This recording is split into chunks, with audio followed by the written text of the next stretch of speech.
Baik Bapak Ibu, sekali lagi shalom semuanya. Kita akan sama-sama dengarkan firman Tuhan. Hari ini ada perjamuan kudus, persiapkan hati Bapak Ibu. Dan anggur dan roti yang ada tersedia saat waktu Anda masuk di tempat ini. Hasil perenungan saya dan ini menjadi pengalaman saya yang saya bagikan hari ini buat Bapak Ibu di tempat ini. Ini sangat penting sekali. 34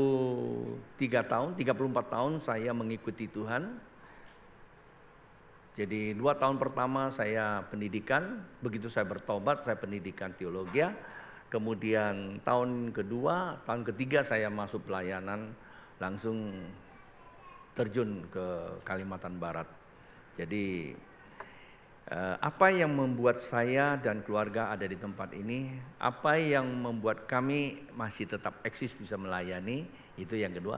Dan apa yang membuat pelayanan kami bisa jadi berkat, dan saya kira itu penting sekali. Kalau Bapak Ibu tanya rahasianya apa? Sebetulnya kalau dibilang rahasia ya tidak ada rahasia. Ya, yang menjadi rahasia adalah kerajaan Allah.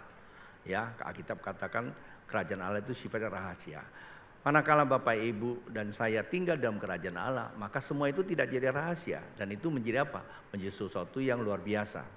Nah, sebetulnya itu hanya satu, firman Tuhan itu menjadi rujukan kita. Hari ini kita akan sama-sama merenungkan firman Tuhan yang menjadi rujukan kita. Tanpa dia kita tidak bisa buat apa-apa. Hanya satu hal yang saya selalu pesankan kepada Bapak Ibu yang hadir maupun di rumah, firman Tuhan tidak sekadar dibaca lalu menambah wawasan pengetahuan, tidak sekadar itu, tetapi firman Tuhan harus direnungkan. Ya, pada saat waktu kita merenungkan firman Tuhan itu, karena Alkitab katakan firman Tuhan adalah kekuatan Allah. Kekuatan Allah itu sendiri, ya, kekuatan Allah yang menyelamatkan orang yang percaya. Nah, itu penting sekali. Kalau Anda merenungkan kekuatan, kalau kita tidak percaya, nggak ada apa-apanya. Nah, kata percaya ini hal yang sangat amat penting. Yohanes pasal 20 ini kisah kebangkitan Tuhan Yesus. Kendatipun kita tidak bicara tentang Paskah atau Isa Al-Masih, tapi hari ini kita ada perjamuan kudus. Ya, lintasan itu saya ajak Bapak Ibu untuk memahami kenapa tiap bulan kita angkat kawan ini. Satu, sebetulnya Alkitab tidak mendorong kita atau menyaran kita tiap bulan. Alkitab itu mengatakan setiap kita berkumpul, ya, harus kita lakukan perjamuan kudus untuk memperingati kematian, kebangkitan. Dan itu Injil sebetulnya. Jadi kalau ada yang tanya apa tuh kabar baik? Kabar baik itu adalah Yesus lahir, mati, bangkit, naik surga. Nah, itu kabar yang tidak ada di bumi ini, hanya satu orang. Ya, yang naik ke surga ada Nuh dan Elia. Ya. Nuh, ya bagus Anda langsung bisa merespon nih. Henok dan Elia, ya, yang naik ke surga. Tetapi Henok dan Elia tidak mengalami kematian. Kendatipun Alkitab katakan darah dan daging tidak berlaku di surga. Tapi pertanyaannya, loh ini 2 orang kok bisa ya? Terus apakah dia sudah mati? Nah, itu yang saya tidak tahu. Karena sesuatu yang menjadi rahasia dan begitu jelimet juga, tidak perlu kita tahu karena Alkitab tuliskan kata surga yang ditulis ini sama gitu. Tapi tempatnya di mana? Karena itu kedaulatan Allah. Ada 2 manusia yang naik. Jadi kalau rujukan masuk surga udah ada. Tetapi yang datang, yang dijadikan alat sebagai penebus, tak berdosa, menanggung dosa, mati, kubur, dan itu betul, benar, lalu bangkit. Dia nggak langsung bangkit lalu raib hilang, enggak. Tapi 40 hari dia masih menampakkan diri, mengajar tentang kerajaan Allah. Baru dia naik ke surga, pada 40 hari dia naik ke surga. Dan itulah yang disebut apa? Yesus Kristus. Hanya satu orang. Nah, itu yang perlu kita pelajari. Siapa dia? Bapak Ibu, saya cuma mengingatkan. Jikalau kita ingat akan dia, dengan dasar pengenalan yang utuh, tidak sepotong-sepotong, saya garansi hidupnya pasti dibedakan. Hidup kita tidak biasa-biasa. Kendati pun memang perjalanan hidup ada persoalan.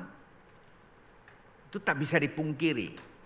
Tapi Alkitab katakan, Tuhan tidak pernah merancangkan kecelakaan. Artinya tidak ada persoalan sebetulnya. Kok ada? Dan itulah kehidupan.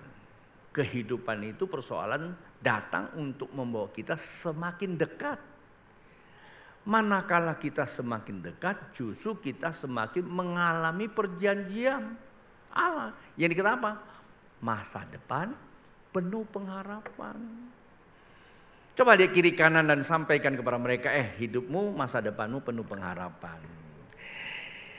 Kendati pun hari-hari ini kita ada persoalan di dalam hidup kita, hal itu dinamika aja ya. Yohanes pasal 20 saya bacakan buat Bapak Ibu, tolong diperhatikan, ada beberapa ayat saya akan temukan maksud daripada tujuan pembacaan firman Tuhan ini. Saya mulai dari ayat 24 terlebih dahulu. Tetapi Thomas, seorang dari ke-12 murid itu yang disebut Didimus, tidak ada bersama-sama mereka ketika Yesus datang ke situ. Ayat 25, maka kata murid-murid yang lain itu kepadanya, kami telah melihat Tuhan. Tetapi Thomas berkata kepada mereka, sebelum aku melihat bekas paku pada tangannya dan sebelum aku mencucukkan jariku ke dalam bekas paku itu dan mencucukkan tanganku ke dalam lambungnya, sekali-kali aku tidak akan percaya. Ayat 26, 8 hari kemudian murid-murid Yesus berada kembali dalam rumah itu dan Thomas bersama-sama dengan mereka. Sementara pintu-pintu terkunci, Yesus datang dan ia berdiri di tengah-tengah mereka dan berkata, damai sejahtera bagi kamu. 27, kemudian ia berkata kepada Thomas, taruhlah jarimu di sini dan lihatlah tanganku, ulurkanlah tanganmu dan cucukkanlah ke dalam lambungku, dan jangan engkau tidak percaya lagi, melainkan percayalah. Ayat 28, Thomas menjawab, dia, ya Tuhanku dan Allahku. 29, kata Yesus kepadanya, karena engkau telah melihat aku, maka engkau percaya.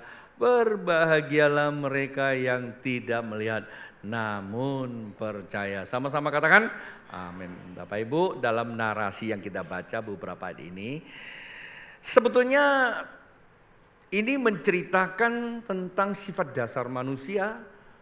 Dan Bapak Ibu, ketika kita membaca ini, apa sih pelajaran yang harus kita dapatkan? Dan saya memberikan satu catatan buat Bapak Ibu, buat kita semua yang hadisi maupun di rumah. Sebetulnya Tuhan menggunakan peristiwa ini mengajarkan kepada kita bahwa sifat manusia yang diperlihatkan oleh murid-muridnya sesungguhnya itu mewakili Anda dan saya hari ini. Dan ada begitu banyak orang sama seperti mereka. Mengapa seperti itu? Kita tahu bahwa Tuhan Yesus telah mati, 3 hari kemudian dia bangkit dan murid-muridnya pergi ke kubur. Lalu di situ ada beberapa orang berjumpa dengan dia. Lalu kata Tuhan, pergilah ke Galilea, di situ aku akan bertemu dengan kamu. Minggu pertama, perhatikan kata minggu pertama. Nah disitulah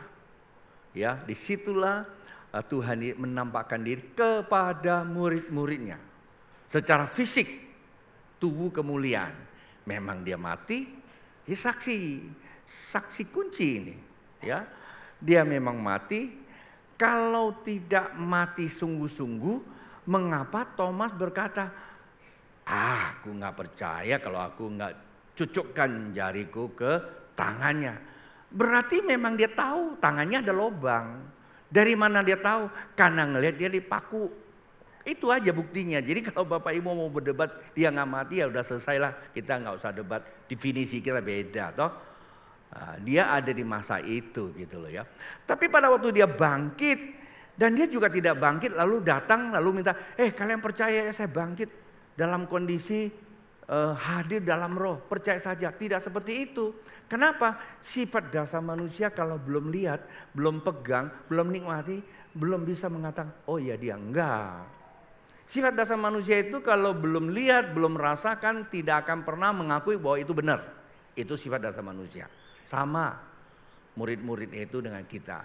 Sampai hari ini juga segitu banyak orang kalau kita cerita Yesus, susah dia memikirkannya. Oleh karena kesulitan itu yang dia rasakan untuk memikirkan tentang Yesus, kendati pun informasi pemberitaan begitu masif tentang Tuhan Yesus itu, bahkan kita rayakan Natal, kita rayakan Paskah, dikisahkan begitu rupa. Tapi masih aja ada orang yang kalau sampai kepada pribadi Yesus, bukan nama Yesus, itu menjadi kesulitan. Ada satu persoalan, yaitu di dalam memori pikiran ada sebuah kekuatan alam yang menyandera dia. Kalau aku belum lihat Yesus, aku belum mau percaya. Kata melihat bentuk tubuhnya, bentuk pribadinya. Tapi terkadang karena kita ini kurang pemahaman kebenaran, tiba-tiba kita di rumah lagi duduk di kamar, lalu muncul satu manusia. Bapak Ibu mau pengen Yesus datang dalam bentuk apa? Kalau dia datang dalam bentuk manusia 2000 tahun udah tua banget kali ya. Anda kabur juga, ada kakek-kakek ya, rambut panjang, pasti kabur. Hantu apa? Tuhan dibilang hantu. Saya kira itu memang manusia seperti itu. Buktinya ya murid-muridnya begitu lihat Tuhan jalan di atas air, sesuatu yang tidak logik di dalam pikirannya, langsung dia mengcounter. Kan begitu kan? Sesuatu yang tidak sesuai dengan pola pikir kita pasti apa? Itu nggak benar. Kita nggak berani mengeksperimen sesuatu yang memang ada dasar kebenaran. Nggak berani kita coba sesuatu yang ada kebenaran, kita nggak berani. Kita cuma maunya ikut-ikutan saja. Tuhan tahu loh, maka Tuhan datang kepada murid-muridnya rombongan pertama. Ya, murid rombongan pertama, tapi di situ dalam narasi Thomas tidak ada. Dan di situ memperlihatkan kepada kita, Tuhan adalah Tuhan, Dia adalah kasih. Kerumitan Bapak Ibu, Dia tidak membiarkan Anda menimbulkan keraguan dan menyesatkan. Itu Tuhan kita. Kadang-kadang kerumitan manusia menimbulkan keraguan, lalu coba mengupayakan dengan cara berpikir manusia itu menjadikan pikirannya itu adalah Tuhan, dan itu penyesatan. Hati-hati. Tapi Tuhan sesungguhnya tidak mau membiarkan kita dalam kebingungan, lalu berupaya sendiri. Pokoknya ini Tuhan, pokoknya ini Tuhan saya. Enggak. Tuhan hadir pada saat itu kepada murid-muridnya.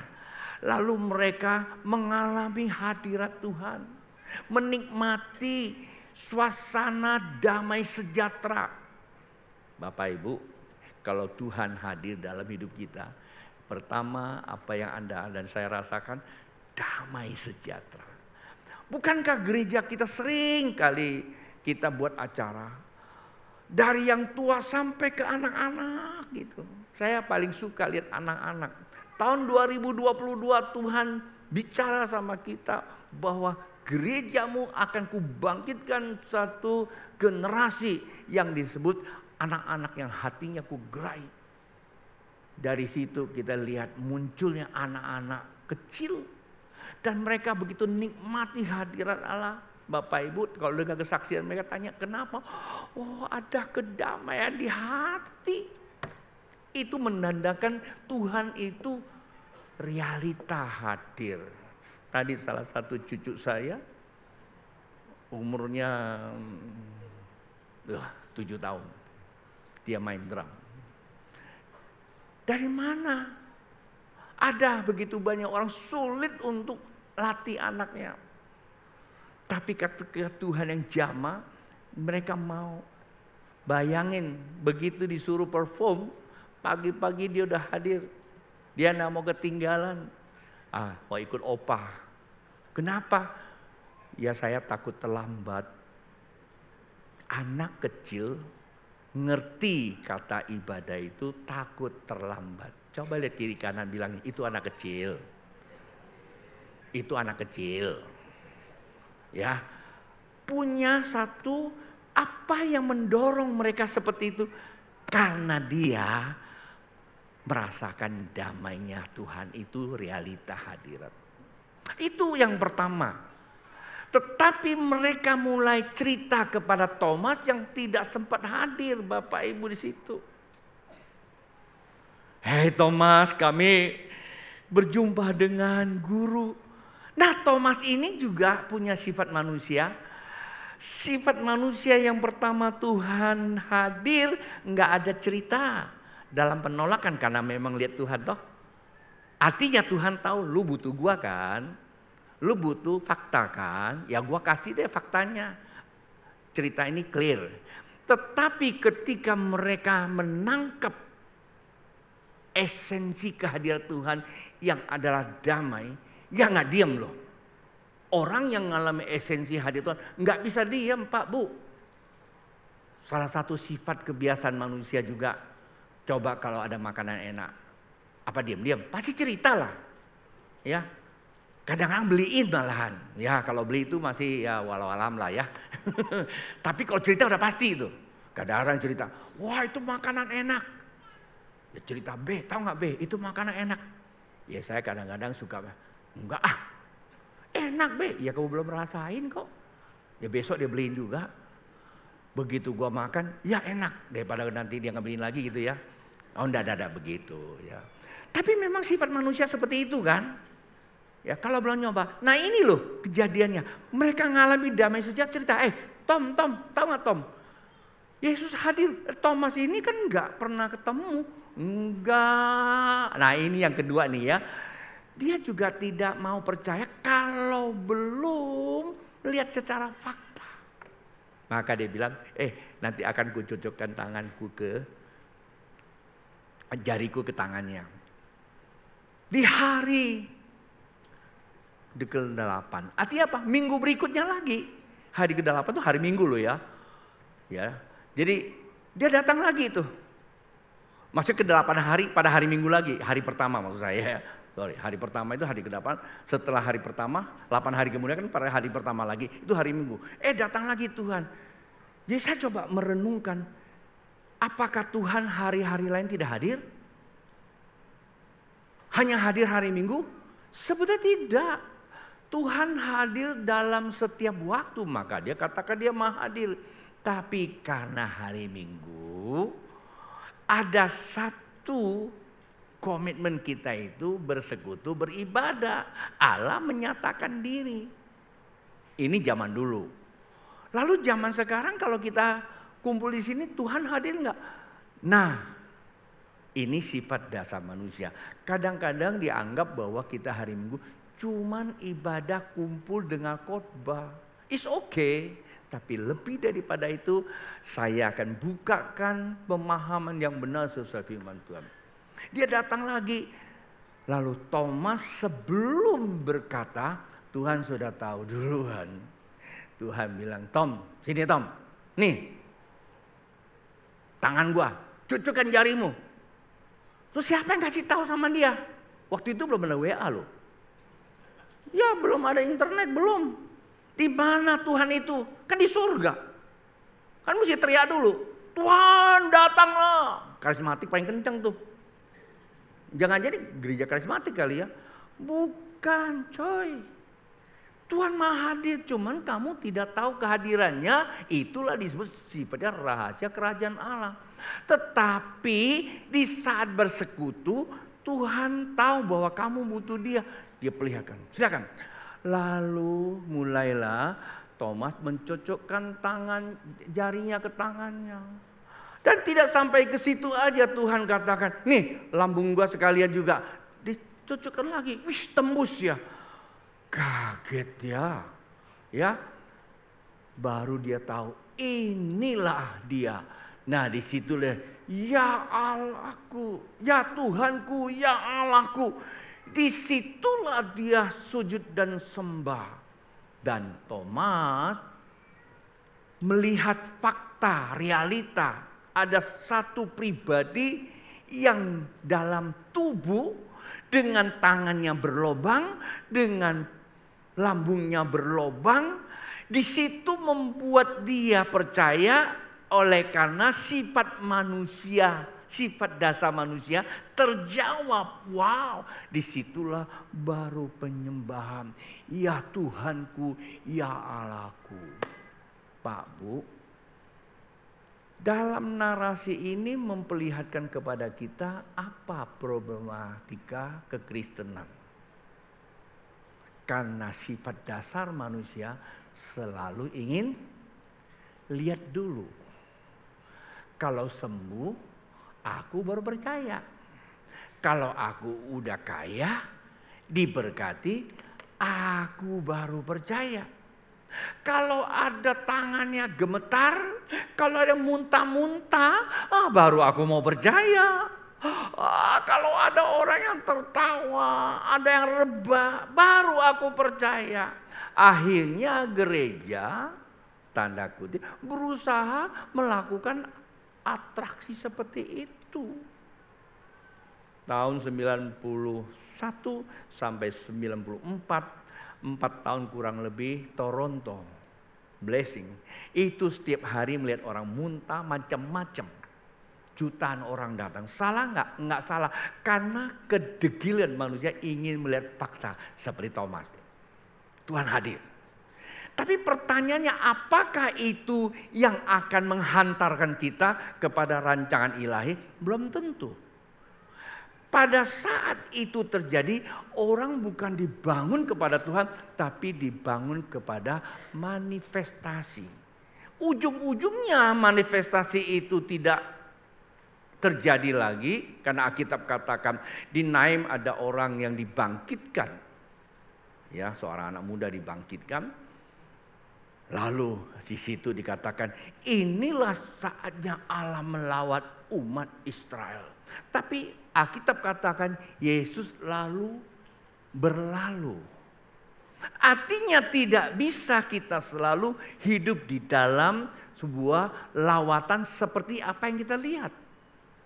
Dan juga Petrus pernah ngalami, begitu dia melihat Yesus jalan di atas air, sifat dasar manusia membuktikan, betul enggak? Lu Tuhan bisa berikan pada gue. Ini bahasa saya ya. Lalu Tuhan, silakan Petrus, naik dia ke atas. Artinya bisa, tapi kamu tidak akan hidup jalan di atas air karena bukan habitat kamu. Sebetulnya itu adalah memperlihatkan pada kita kepedulian Tuhan di dalam hadirannya selalu menjawab kebutuhan.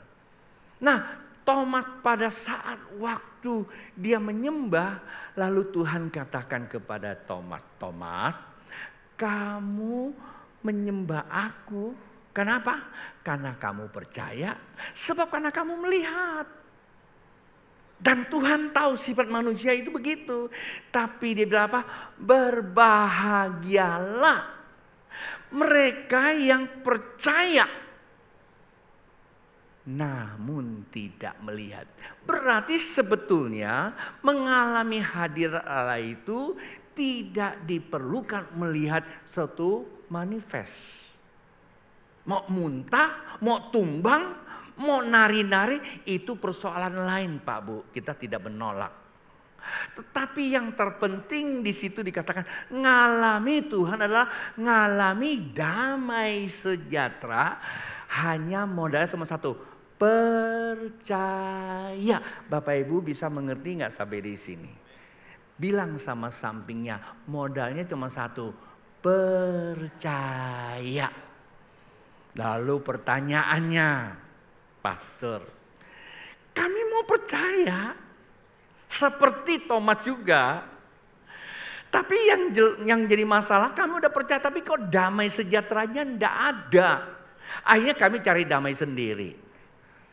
Kebut-kebutan di jalan, rasanya bangga sekali. Dan sebagainya. Ya, ngedrak. Saya punya teman sudah bertobat, sudah bisa bahasa roh, PKS lagi. Begitu menghadapi masalah, nggak bisa handle, dia pergi ke diskotik. Di situ ada namanya, zaman dulu namanya ektasi kalau tidak salah. minum 1 butir sampai pagi, haleluya terus dia bilang. Gereja kalah, kalau gereja cuman hanya kadang kalah aja. Kalau ada pendeta yang bisa buat kita haleluya, kalau nggak ada ya kita susah banget dia bilang. Khotbah 1 jam kita ngantuk-ngantukan dia bilang gitu. Di situ begitu aku masuk telan 1 biji sampai pagi aku nggak ngantuk. Nah itu kejadian. Kenapa? Karena sifat manusia selalu cara yang seperti itu. Tapi kamu tidak tahu. Kelihatannya jalannya mulus. Rasanya juga enak. Tapi ujung-ujungnya apa? Maut. Itulah namanya sifat manusia. Lebih suka ditipu sama keadaan. Nah, sebab itulah kita perlu tahu bagaimana kita bisa percaya dengan dasar apa. Nah, kita lihat Alkitab. Ya, keluar dari pemikiran seperti itu, Alkitab mengajarkan kita hal-hal yang sangat praktis, sederhana saja. Roma pasal 10 ayat yang ke-14 berkata demikian. Perhatikan, Roma pasal 10 ayat 14 berkata, bagaimana mereka dapat berseru kepadanya jika mereka tidak percaya. Anak kalimat pertama saya memberikan penjelasan. Bagaimana mereka dapat berseru kepadanya, saya coba tukar kalimatnya. Bagaimana mereka dapat mengalami hadiratnya damai sejahtera jikalau mereka tidak percaya. Begitu ya saya tukar ya supaya Bapak Ibu tidak bingung. Lalu lanjutannya lagi. Bagaimana mereka dapat percaya? Nah ini kata kuncinya kan. Bagaimana kamu bisa mengalami hadirat Allah damai sejahtera itu kalau kamu nggak percaya? Bagaimana mereka bisa percaya jika mereka tidak mendengar tentang Dia? Nah ini dia masalah. Bagaimana kamu bisa percaya kalau tidak dengar tentang Dia? Berarti kata percaya ada talian dengan apa? Dengar. Dengar itu bukan audible. Dengar itu bukan kamu dengar khotbah. Oh dengar khotbah mah sekarang, aduh Pak Bu, saban hari saban jam. Kalau Jakarta bilang saban itu bukan 30.000 loh ya. Maksudnya setiap hari setiap jam Anda bisa klik. Itu banyak pengkhotbah yang hebat-hebat. Berarti sudah dengar. Kok masih banyak orang seperti itu? Berarti dengar kata sini ini berbeda Pak Bu. Kata dengar ini adalah hatimu. Oke, nah bagaimana kita bisa mendengar jika mereka bagaimana mereka mendengar tentang Dia? Ya kan? Tidak jika mereka tidak mendengar Dia tentang Dia. Lalu yang ketiga, ya anak kalimat ketiga, bagaimana mereka mendengar tentang Dia jika tidak ada yang memberitakannya? Akhirnya kita tarik pendeta dong. Betul nggak? Memang dalam narasi ini bagaimana kamu bisa dengar kalau kamu tidak ada berita. Ini konstruksi dari narasinya itu sepertinya kita itu perlu dengar orang yang memberitakan betul. Tapi mari kita kepada dasar daripada berita. Kata dasar berita itu Injil. Alkitab katakan Injil itu kekuatan Allah. Jadi sebetulnya Pak Bu, dengar orang khotbah itu nggak salah. Dengar firman Tuhan nggak salah. Tetapi yang jadi masalah kalau kita mendengar hanya khotbah, kita tertarik dengan kesimpulan-kesimpulannya, toh banyak juga tidak ada yang berubah. Nah Alkitab ini katakan, bagaimana mereka bisa mendengar jika tidak ada yang memberitakan? Saya coba mengkonstruksikan lebih sederhana. Seperti Samuel. Waktu Tuhan datang bicara sama Samuel, Samuel justru datang ke Eli. Bukan datang ke Tuhan. Kenapa? Firman Tuhan belum disampaikan. Nah disinilah pemahamannya. Bagaimana Anda mau percaya kalau Anda tidak mendengar. Bagaimana Anda mendengar kalau tidak ada yang berita. Jadi kata kuncinya bagaimana kamu mendengar berita. Maksudnya kamu harus merenung sendiri itu firman Tuhan. Dikecap firman Tuhan. Firman Tuhan bukan sekedar dibaca. Pak Bu, mengapa firman Tuhan itu ditulis? Supaya diwariskan. Kenapa? Karena memang kita butuh merenung sendiri. Pak, Bu, saya punya perenungan, saya punya pengalaman.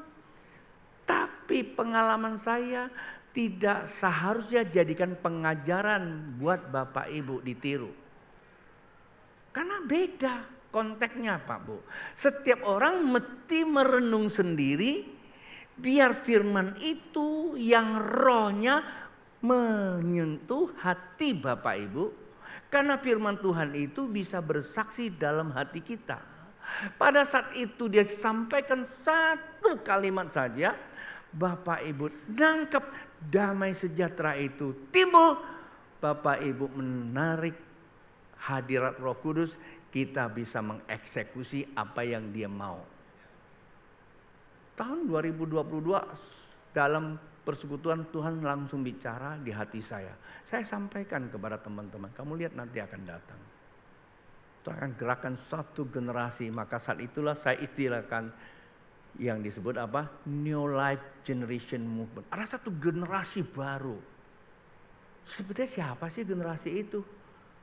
Enggak hanya anak-anak sebetulnya. Ini bukan bicara faktor usia Pak Bu. Kadang-kadang yang udah tua juga belum tersentuh, ya belum lahir kembali. Mungkin dulu udah lahir kembali, tapi tiba-tiba redup lagi gitu. Nah saat 2022 kita dikejutkan oleh perbuatan Tuhan yang ajaib yang ada di lapangan itu. Tapi apakah tiap kali kita butuhkan itu? Bikin lagi dong pastor, kami bisa support nih. Boleh sih, tapi kan Tuhan kalau nggak suruh kamu jadikan itu adalah kebiasaan, namanya pembiasaan. Tapi yang benar adalah setiap pribadi mesti merenungkan firman Tuhan itu. Ngecap firman Tuhan itu.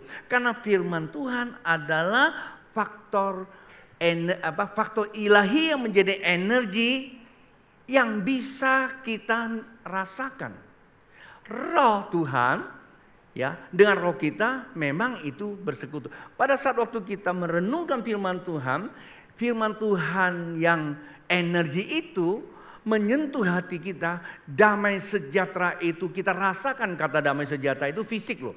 Bukan rasa ramai damai. Enggak bisa, itu emosi kita. Jiwa kita merasakan. Itu adalah sentuhan jasmani kita. Dan saat itulah akan terjadi sebuah reaksi ilahi. Nah itu baru reaksi ilahi yang kita memang terkadang nggak tahu. Roh itu hadir kita juga tidak tahu. Ya, tetapi firman itu yang akan membawa kita untuk mengalami. Karena firman itulah yang disebut algoritma. Nanti malam saya bicara tentang dimensi kerajaan Allah dengan alam semesta ini. Jadi untuk mengkonekkan hubungan kita dengan ilahi yaitu firman Tuhan. Dan saat waktu kamu mengalami firman Tuhan, apa yang akan terjadi? Mari, ini yang menjadi kesimpulan kita untuk khotbah hari Minggu ini. Saya berharap ayat terakhir ini dibacakan bisa memberikan pencerahan.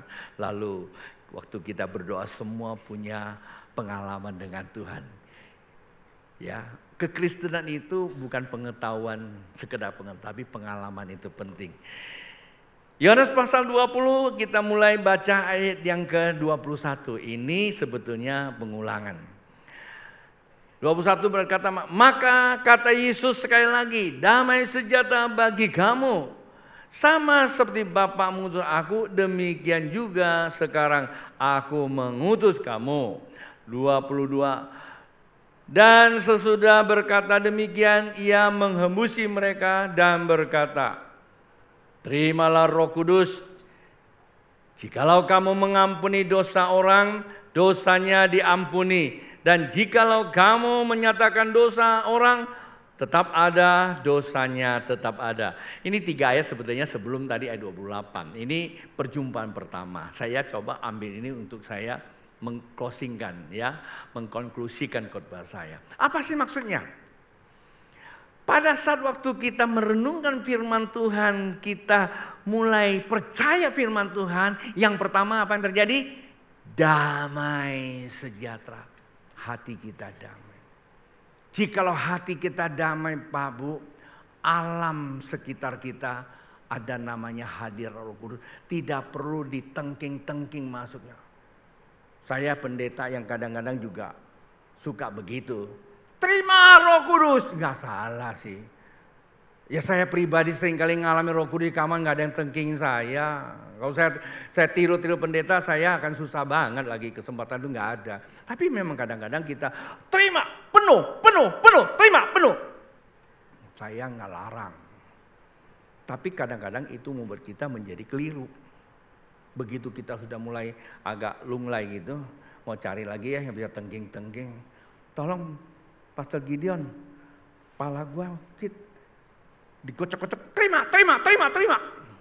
Wah, terus besok hilang lagi, loyo lagi. Yang jadi masalah kok tiba-tiba datang COVID gitu loh, nggak boleh sentuhan kan? Itu gimana? Banyak kekristenan 2 tahun COVID datang, hari ini nggak bisa bangkit-bangkit. Enak di rumah, rebahan. Maaf ya kalau bahasa saya agak sedikit nyindir gitu. Ini persoalan Pak Bu. Tapi damai sejahtera itulah menjadi titik temu di dan Roh Kudus. Dan apa yang terjadi? Kalimat yang terakhir katakan. Jikalau engkau mengampuni, maka kalau kamu mengatakan orang itu berdosa, orang itu tetap berdosa. Jikalau engkau mengatakan tidak, maka itu tidak. Jadi saya tutup dengan 3 kata. Pertama, damai sejahtera. Pada saat damai sejahtera, Roh Kudus pasti akan memenuhi Anda dan saya. Itu pasti. Keniscayaan Pak Bu. Apapun titel kita, apapun kemampuan kita, Anda mengatakan enggak bisa Roh Kudus masuk. Saya cuma tanya, dengan apa Anda mengukur roh? Karena roh itu bukanlah benda. Tak bisa diukur coy. Hanya modalnya percaya. Kalau ada yang menggunakan analisa dengan sains begitu. Ya Tuhan udah bilang sama Musa. Nggak bisa. Gua yang bimbing kamu. Jadi hanya firmanlah yang membawa kita untuk mengerti, menangkap roh itu. Pada saat waktu roh masuk, Anda dan saya akan berubah. Menjadi orang yang memiliki otoritas dan kuasa. Membalikkan keadaan kehidupan. Kalau engkau mau mengatakan saya sembuh, engkau tidak perlu terlalu repot, pasti sembuh. Kalau engkau mengatakan saya sukses, tidak perlu repot, Anda akan pasti sukses. Cuma biasanya kalau kita udah sukses, ada sedikit masalah. Kalau belum siap, kesuksesannya justru membuat dia menjadi apa? Menjadi sombong. Akibatnya apa? Jatuh lagi, bangunnya susah. Anda tanya beberapa orang di tempat ini. Waktu saya mengajarkan tentang apa? Katakan apa yang kau percaya firman Tuhan. Aku kaya dan pasti kaya. Walaupun belum kaya. Berapa lama kemudian mereka berhasil? Dari mana datangnya? Wah, langit jebol turun itu uang. Bukan begitu. Tiba-tiba cerah, cerdas, mampu melakukan hal-hal yang sederhana. Tapi hasilnya nikmat. Bukan restoran sederhana, hasilnya nikmat loh ya. Maksud saya, sesuatu yang kamu kerjakan sederhana, tapi hasilnya melimpah-limpah dengan 3 kata. Damai, terima Roh Kudus, Anda punya otoritas dan kuasa. Membalikkan keadaan kehidupan. Bapak Ibu, saya tidak tahu keadaan kehidupan Bapak Ibu hari ini bagaimana. Tapi yang saya tahu cuma satu. Jikalau engkau percaya Tuhan, damai sejahtera itu ada padamu. Niscayalah Roh Kudus sudah ada dalam diri kamu. Tidak perlu Anda minta ditumpangin tangan lagi. Udah penuh kamu. Tinggal kamu membalikkan keadaan. Bilang saja keadaan kamu yang buruk itu. Bilang saja hari ini saya sehat, saya sukses, saya bahagia, saya selesai masalah saya. Katakan saja kita punya kuasa. Kalau Anda yang sudah diberkati, Anda yang sudah sehat, Anda yang sudah katakan terima kasih Tuhan, saya sudah sehat, saya tetap akan sehat, saya sukses, saya tetap akan sukses, saya bahagia, saya tetap akan bahagia. Itu karena kasih karunia supaya nama Tuhan dipermuliakan. Hanya cukup itu Bapak Ibu. Jangan nanti kalau udah kaya, aduh saya kerja mati-matian, sekarang saya udah kaya, saya mau istirahat Pak Bu. Kalau Anda bilang istirahat, Anda akan istirahat beneran. Bilang sama sampingnya, jangan istirahat. Tuhan masih mau pakai kamu. Ya, saya tetap energik. Tuhan memberkati. Mari kita berdiri Bapak Ibu.